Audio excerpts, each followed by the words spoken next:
তো এসএসসি নিয়ে ঝামেলা কিন্তু শুরু থেকেই এখনও কিন্তু ঝামেলাই চলছে, ঠিক আছে। এই প্যানেলে কিন্তু ঝামেলার শেষ নেই। এসএসসি 26,000 চাকরি বাতিল হয়েছে, বাতিলের পর থেকে কিন্তু ঝামেলার শেষ নেই। তো শুরু থেকেই ঝামেলা, এখনও ঝামেলা। এই যে এখন অভিজ্ঞতার ভিত্তিতে নম্বর কারা পাবেন সেটা কিন্তু ক্লিয়ার নেই। তো এই বিষয়ে মামলা দায়ের করা হয়েছিল, শুনানিও হয়েছে এবং হাইকোর্টের বিচারপতি নির্দেশও কিছু দিয়েছেন, আশা করি আপনারা জানেন, ঠিক আছে। তো বর্তমানে এখন প্রশ্ন উঠছে এই যে অভিজ্ঞতার ভিত্তিতে নম্বর কারা পাবেন, কারা পাবেন না। এবং এই যে অভিজ্ঞতার ভিত্তিতে নম্বরের জন্য একটা মামলা দায়ের করা হয়েছে, ফ্রেশাররা মামলা দায়ের করেছেন অভিজ্ঞতার ভিত্তিতে যেন নাম্বার না দেওয়া হয়। তো অনেক ব্যাপার রয়েছে। তো এসএসসির কিন্তু নতুন জট, তো অনেক জট রয়েছে। তো এই হচ্ছে ব্যাপার। তো এসএসসি নিয়ে প্রচুর ঝামেলা, এই যে সেকেন্ড লাস্ট প্যানেল। তো রেজাল্ট কবে নাগাদ প্রকাশিত হতে পারে, এই যে কিন্তু রাজ্য সরকার কমিশন কিন্তু তোড়জোড়, রেজাল্ট খুব শীঘ্রই প্রকাশিত করা হবে, এটা কিন্তু সুপ্রিম কোর্টকেও জানিয়েছে কমিশন, ঠিক আছে। রেজাল্ট কিন্তু খুব শীঘ্রই প্রকাশিত করতে চলেছে কমিশন। তো এই যে শূন্যপদ, তো আশা করি আপনারা জানেন গত 14ই অক্টোবর নবান্ন অভিযান করা হয়েছিল। তো এবার কিন্তু প্রচুর চাপ কমিশনের উপর, ঠিক আছে।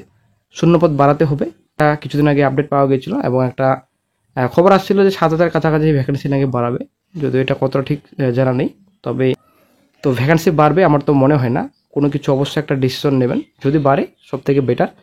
তো কমিশন অবশ্যই একটা ডিসাইড করে শীঘ্রই এই বিষয়ে। তো আইনজীবীদের বক্তব্য কি এই বিষয়ে, বিক্রম বেনা বন্দ্যোপাধ্যায় স্যার, সুদীপ্ত স্যার এবং আইনজীবী কল্যাণ বন্দ্যোপাধ্যায় স্যার, তো এনাদের বক্তব্য কি রয়েছে এই বিষয়ে, তো সম্পূর্ণ তথ্য এই ভিডিওতে আলোচনা করা হবে। অবশ্যই বন্ধু ভিডিওটি সম্পূর্ণ দেখুন। তো এই যে কিছুদিন আগে শুনানি হলো হাইকোর্টে, তো এসএসসি আইনজীবী কল্যাণ বন্দ্যোপাধ্যায় আদালতে কিন্তু পরিষ্কার বলেন যে চাকরির জন্য রাস্তায় 5 লাখ পদপ্রার্থী ঘুরছে, এসএসসির চোখে সকলেই সমান, মামলাকারীদের জন্য কেন অতিরিক্ত গুরুত্ব দেবে আদালত। অভিজ্ঞতার ভিত্তিতে 10 নম্বর পাওয়া যোগ্যদের তালিকা এসএসসির কাছে রয়েছে। সাবস্ট্যান্টিভ পোস্টের নিরিখে পার্ট টাইম চুক্তিভিত্তিক শিক্ষকরা সেই 10 নম্বর পাওয়ার যোগ্য, মামলাকারীরা সেই সাবস্ট্যান্টিভ পদের অস্থায়ী নন, তাই 10 মার্কসের জন্য বিবেচিত হননি। নিয়োগ প্রক্রিয়ার উপর কোনো রকম হস্তক্ষেপ হলে সুপ্রিম কোর্ট পর্যন্ত লড়াই টেনে নিয়ে যাবে, এটা কিন্তু এসএসসি আইনজীবী কল্যাণ বন্দ্যোপাধ্যায় বলেছেন আদালতে, ঠিক আছে। তো এদিকে কিন্তু মামলাকারীদের আইনজীবী বলেন যে মামলাকারীরা 12 বছরের বেশি অস্থায়ী চাকরি করছে, প্রত্যেকেই অভিজ্ঞ, প্রকৃত শূন্যপদের প্রেক্ষিতেই তাদের ম্যানেজিং কমিটি নিযুক্ত করেছে। 10 নম্বর পাওয়ার যোগ্য তারা, আদালত তাদের বিবেচনা না করলে ইন্টারভিউ লিস্ট থেকে ছিটকে যাবেন তারা। এবং এই বিষয়ে কিন্তু বিক্রম বন্দ্যোপাধ্যায় স্যার উনি কিন্তু মন্তব্য করেছেন যে অনেক কর্মচারী রয়েছেন অস্থায়ী, পার্ট টাইম কাজ করেন, চাকরি করেন, যেমন আপনাদের প্যারা টিচার রয়েছে, আদার্স টিচার্স রয়েছেন, ঠিক আছে, সেন্ট্রাল টিচার্স রয়েছেন। তো তারা কেন এই সুবিধা পাবেন না, কেন এই বেনিফিটস পাবেন না, কেন তারা যোগ্য নয় 10 নম্বরের জন্য। তো আশা করি আপনারা এটাও জানেন। তো ফ্রেশার চাকরি প্রার্থীরা মামলা দায়ের করেছেন, স্যারের কাছে কিন্তু মামলা দায়ের করেছেন। তো শিগগিরই হয়তো কোর্টে মামলাটি উঠতে চলেছে, এই 10 নম্বর যেন না দেওয়া হয় চাকরিহারাদের, ঠিক আছে। তো বিশেষ করে ইন সার্ভিস যারা রয়েছেন, যারা কন্ট্রাকচুয়াল নয়, যারা একদম পার্মানেন্ট হিসেবে ছিলেন, তাদের কিন্তু বিশেষ করে 10 নম্বর দেওয়া হচ্ছে। তো বিশেষ করে কিন্তু যারা ইন সার্ভিস অ্যাকচুয়ালি 2016 সালে চাকরিহারা রয়েছেন, তারা কিন্তু বেশিরভাগ ম্যাক্সিমাম কিন্তু বেনিফিটস পাবেন। তো তার জন্যই কিন্তু যারা পার্ট টাইম টিচার্স এবং যারা ফ্রেশার চাকরি প্রার্থী রয়েছেন তারা কিন্তু মামলা দায়ের করেছেন। তো মামলা ভবিষ্যৎ কী হবে সেটাই হচ্ছে ব্যাপার। যদিও বর্তমানে এই যে এসএসসিতে 35,000 প্লাস এই যে মামলা করা হয়েছিল, পার্ট টাইম টিচার্সরা মামলা দায়ের করেছিলেন, তো সেই মামলা কিন্তু হাইকোর্টের রায়, যে হাইকোর্ট থেকে বলা হয়েছে যে অভিজ্ঞতার 10 নম্বর পাওয়ার যোগ্য কারা, কোন কোন পার্শ্ব শিক্ষক, চুক্তিভিত্তিক শিক্ষক, অস্থায়ী শিক্ষকরা তা পাবেন। এসএসসি তৈরি অভিজ্ঞ শিক্ষকদের তালিকার বাইরে আর কারা রয়েছেন, প্রকৃত শূন্যপদে চাকরি করা অস্থায়ী শিক্ষক কারা, এসএসসিকে হলফনামা পেশের নির্দেশ দিয়েছেন আদালত, ঠিক আছে। তো পাশাপাশি ডিআইদের রিপোর্ট তলব হাইকোর্টের বিচারপতি স্মিতা দাসদের একক বেঞ্চের 31 অক্টোবরের মধ্যে রিপোর্ট বা হলফনামা পেশের নির্দেশ। পরবর্তী শুনানি 4 নভেম্বর পর হবে। তো বন্ধুরা, এই প্যানেল কোন দিকে যাচ্ছে আপনারা একটু চিন্তা ভাবনা করে বলুন, অবশ্যই কমেন্ট বক্সে জানাবেন এই প্যানেল কোন দিকে যাচ্ছে। এখন হাইকোর্টে মামলা দায়ের করা হয়েছে, রাজ্য সরকার এবং এসএসসির তরফ থেকে কিন্তু পরিষ্কার যে এসএসসির আইনজীবী কল্যাণ বন্দ্যোপাধ্যায় স্যার উনি যেটা বললেন যে চাকরির জন্য অনেক প্রার্থী রাস্তা রাস্তা ঘুরছে, ঠিক আছে, এই চোখে সকলেই সমান। তো মামলাকারীদের জন্য অতিরিক্ত গুরুত্ব দেবে আদালত। তো ওনার বক্তব্য হিসেবে কোনো মতেই কিন্তু কমিশন এই যে সবাইকে 10 নম্বর কিন্তু দেবে না, এটা কিন্তু পরিষ্কার, ঠিক আছে। কিন্তু এই হচ্ছে ব্যাপার, এই কোর্ট যদি একটা পরিষ্কার রায় দিয়ে দেয় তো একটা অবশ্যই কিন্তু গুরুত্বপূর্ণ আপডেট পাওয়া যাবে। যদি এখন হাইকোর্টের রায় চ্যালেঞ্জ করে কমিশন, তো সুপ্রিম কোর্টে যেতে পারে, ঠিক আছে। এখানে কিন্তু আরও অনেক জলঘোলা রয়েছে, অনেক ব্যাপার রয়েছে, অনেক আরও বড় প্রসেস রয়েছে, অনেক লেন্থি প্রসেস রয়েছে।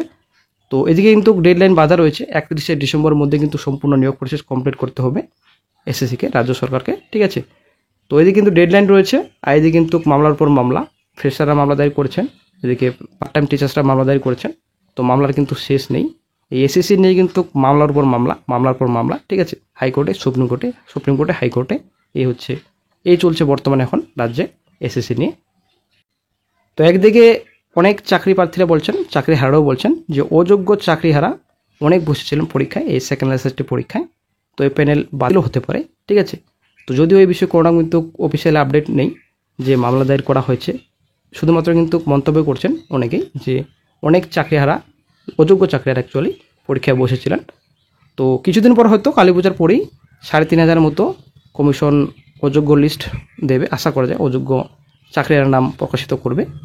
তো বিশেষ করে শিক্ষাকর্মীদের, ঠিক আছে, কারণ শিক্ষাকর্মীদের আবেদন শুরু হচ্ছে মান থেকে। তো দেখা যাক কী গুরুত্বপূর্ণ আপডেট ফিউচারে পাওয়া যায়। তো আশা করা যায় শিগগিরই এই যে ফ্রেশাররা মামলা দায়ের করেছেন হাইকোর্টে, শিগগিরই কিন্তু, আর কিন্তু বেশি দিন সময় নেই, যেহেতু এখন পুজোর ছুটি চলছে, কালী পূজা। তো তো হাইকোর্ট ওপেন হলেই কিন্তু মামলার শুনানি হবে আশা করা যায়, ঠিক আছে।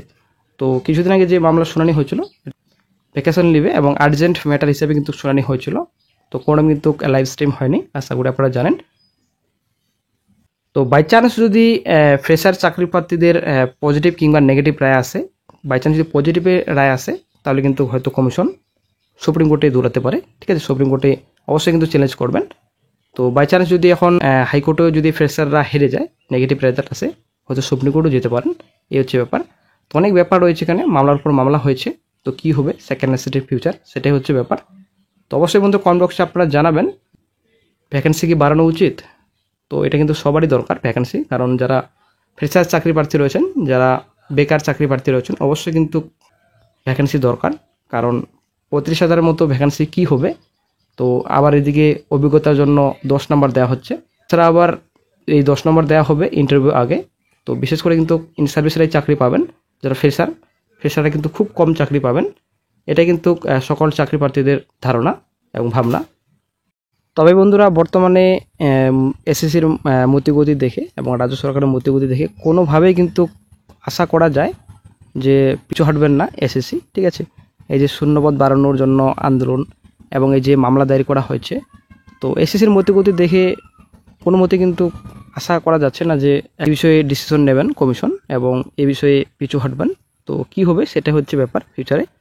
তবে হ্যাঁ, এই বিষয়ে যদি সুপ্রিম কোর্ট কিংবা হাইকোর্টের তরফ থেকে একটা পজিটিভ রায় আসে এই বিষয়ে, তো অবশ্যই কিন্তু রাজ্য সরকার এবং এসএসসি মানতে বাধ্য। তো রেজাল্টের বিষয়ে এখন কিন্তু কমিশন ভাবছে রেজাল্ট খুব শীঘ্র প্রকাশিত হবে। তো আশা করা যায় এই মাসের শেষের দিকে কিন্তু রেজাল্ট প্রকাশিত হয়ে যাবে, ঠিক আছে। তবে আমরা যেহেতু বেকার চাকরি প্রার্থী, ফ্রেশার চাকরি প্রার্থী, তো অবশ্যই কিন্তু আমরাও হার মানবো না, একটা বড়সড় আবারও আন্দোলন করা হবে, ঠিক আছে। বড়সড় একটা আরও আন্দোলন করা দরকার সকল চাকরি প্রার্থীদের, কারণ এই 35,000 ভ্যাকান্সি কী হবে, তো বেশিরভাগ তো ইন সার্ভিসরাই পাবেন। তো আমাদের কি বেনিফিটস, কোনো কিন্তু বেনিফিটস নেই। তো সরকার কিন্তু ভাবনা চিন্তা করেই এই ডিসিশন নিয়েছেন।